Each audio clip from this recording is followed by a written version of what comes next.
Jadi di studio kali ini bersama Yaki Dayan dan Arye Ozran, juga Gil Hoffman, analis politik yang bergabung bersama kita untuk diskusi di sini. Tapi Yaki, saya harus bertanya dulu kepada Anda. Saya tidak yakin harus mulai dari mana menambahkan lapisan yang rumit ini, bahkan lapisan yang lebih rumit lagi ke situasi yang sudah rumit. Bagaimana pendapat Anda tentang Presiden? Jadi begini David, saya berbicara dengan sangat tegas tentang hal ini. Ya, saya menduga dia akan tetap menandatangani kesepakatan itu, bahkan tanpa Qatar dan Arab Saudi bergabung dengan Abraham Accords. Tapi bagaimanapun juga, Anda tahu, Presiden Trump memikirkan dua hal tentang ini. Dia tidak hanya memikirkan kesepakatan dengan Iran, tapi juga ingin mengubah Timur Tengah sepenuhnya. Dan mengubah Timur Tengah sepenuhnya, itu berkaitan dengan warisannya, yaitu Abraham Accords. Memperluas Abraham Accords dan permata utamanya, menurut saya, adalah Arab Saudi, tidak diragukan lagi. Dia berpikir bahwa dia memiliki daya tawar sekarang karena pihak Saudi sangat menginginkan kesepakatan ini. Mereka meminta kesepakatan ini dari Presiden Trump. Jadi dia mencoba menghubungkan keduanya di sini, menyatukan kedua hal tersebut. Saya akan ragu untuk mengatakan bahwa ini akan berhasil karena saya tidak melihat Arab Saudi, apalagi sebelum pemilu di sini di Israel, akan bergabung dengan Abraham Accords. Tapi bagus bahwa Presiden Trump mendorong hal ini, warisannya. Ini penting untuk kawasan. Dan kita melihat hubungan antara UEA dan Israel selama perang. Itu luar biasa. Maksud saya, Israel membela UEA. Sebuah aliansi yang muncul. Tepat sekali. Itu menunjukkan betapa pentingnya kesepakatan Abraham. Jadi kami pasti ingin melihat peluasannya. Saya tidak yakin itu akan berhasil bersamaan dengan kesepakatan dengan Iran. Arya, bagaimana pendapatmu? Maksud saya tentang posisi Saudi. Karena sepertinya dia, kamu tahu, sedikit memaksa Saudi di sini untuk mengatakan, hey, mereka seharusnya segera bergabung. Mereka berutang budi kepada kita dalam hal ini. Menurutmu, bagaimana posisi Saudi terhadap Iran?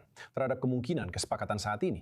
Di mana posisi Saudi dalam semua ini? Menurut pihak Saudi, mereka justru berpikir sebaliknya dari apa yang dikatakan Trump. Trump bilang mereka berutang pada kita. Sementara orang-orang Saudi berkata pada diri mereka sendiri, Trump yang berutang pada kita. Trump, Amerika Serikat, dan Israel menyeret negara-negara Arab Teluk ke dalam perang ini.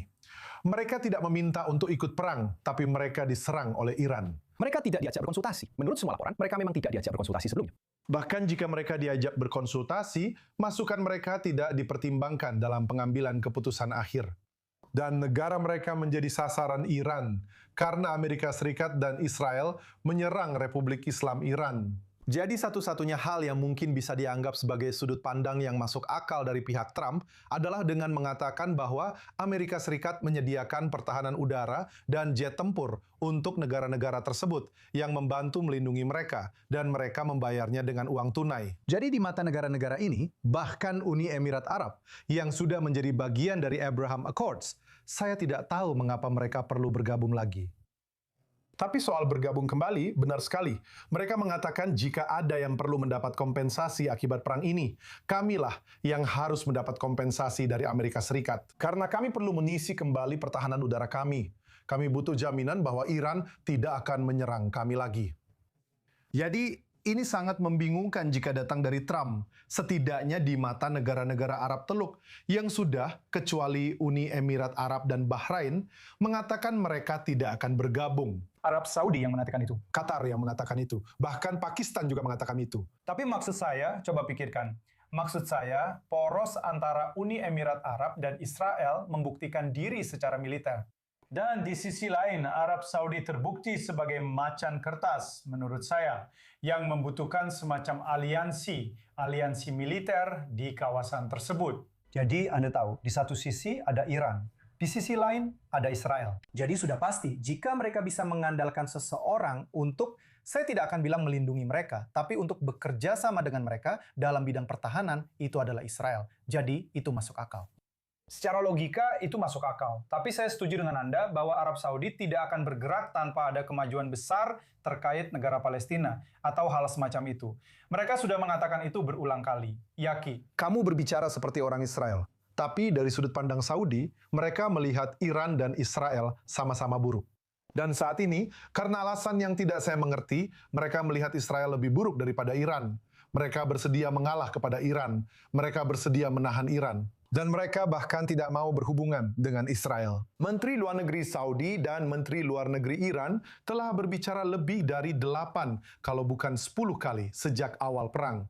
Berapa banyak panggilan telepon yang telah dilakukan Gideon Sa'ar dan Faisal bin Farhan sejak awal perang?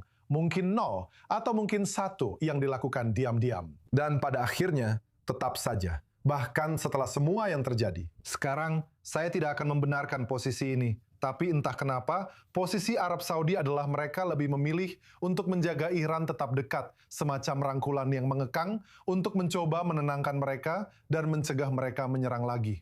Kebijakan ini tidak akan berhasil karena Iran akan terus mengancam kawasan, termasuk Arab Saudi. Tapi Israel bukan solusi. Tambahkan satu sudut pandang lagi soal ini. Tentu saja, Donald Trump menghadapi pemilihan yang akan datang pada bulan November. Netanyahu terus memengaruhinya sambil menghadapi pemilihan yang akan datang pada bulan September atau Oktober. Mereka membutuhkan kemenangan. Mereka tidak ingin memasuki pemilihan ini dengan latar belakang perang. Mereka ingin memasuki pemilihan ini sebagai pembawa perdamaian. Dan apapun yang harus dilakukan untuk mendorong hal itu, bahkan hal-hal yang saat ini terdengar konyol di telinga kita di Israel, bagi para pemilih mereka, itu sangat berarti.